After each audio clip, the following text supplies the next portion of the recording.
ဘောနော်အားလုံးမိတာပါကျွန်မဘောနော်ဒီနေ့ဘောနော်ဒီဘောနော်ဂျာမနီ University country တွေတစ်ခုတစ်ခု research လုပ်ရင်းနဲ့နောက်ဆုံးမှကျွန်မဂျာမနီကိုရောက်သွားတယ်ဘောနော်ဂျာမနီမှာရှိတဲ့ကျောင်းတွေတော်တော်များကိုလေကျွန်မ research လုပ်ခဲ့တယ်ပေါ့နော်ဒီ different bachelor background ကိုလက်ခံနိုင်တော့ဒီပေါ့နော်ဒီ price က affordable ဖြစ်တော့ပေါ့နော်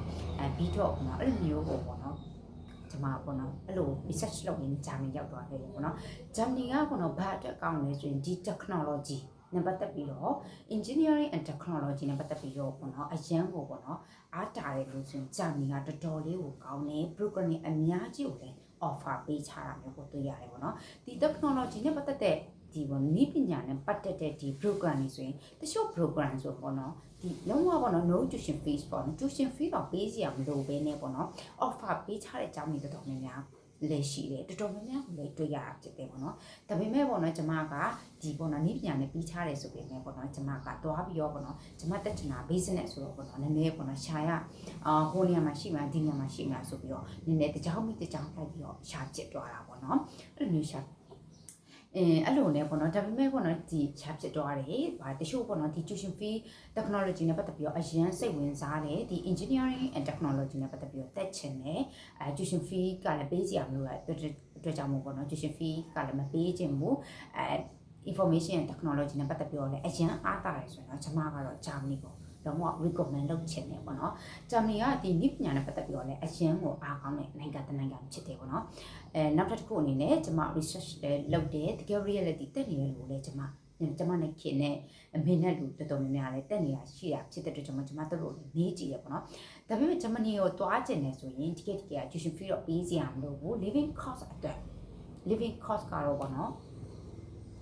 living cost ကတော့ပေါ့နော်ဒီအနည်းဆုံး at least euro 900လောက်ပုံကျနိုင်တယ်ပေါ့နော်ဒါပေမဲ့ပေါ့နော်အဲ့ဒီတခုပေါ့နော်ဒီဂျာမနီကိုသွားမယ်ဆိုရင်တော့တခုပေါ့နော်စိုးတဲ့ချက်ကဘာလဲဆိုတော့ blog account လို့လေပေါ့နော်အဲ့ဒီချိန်မှာ blog account ကဘာလဲဆိုပြီးတော့ရှင်းပြရမယ်ဆိုရင်တော့ပေါ့နော်ဒီ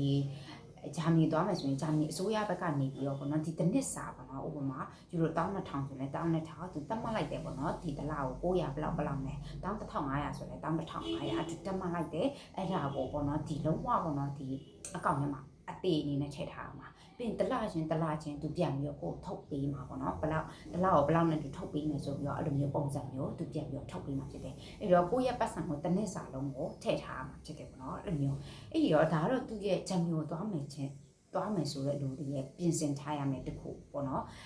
အချက်ပေါ့နော်တခုဖြစ်တယ်ဒါပေမဲ့တကယ်အဲ့ဒီတော့ပေါ့နော်ဂျာမနီကဘတ်တိုင်းအတွက်လွယ်သလားဆိုရင်တော့ကိုတက်နေတယ်ပေါ့နော်ဒီ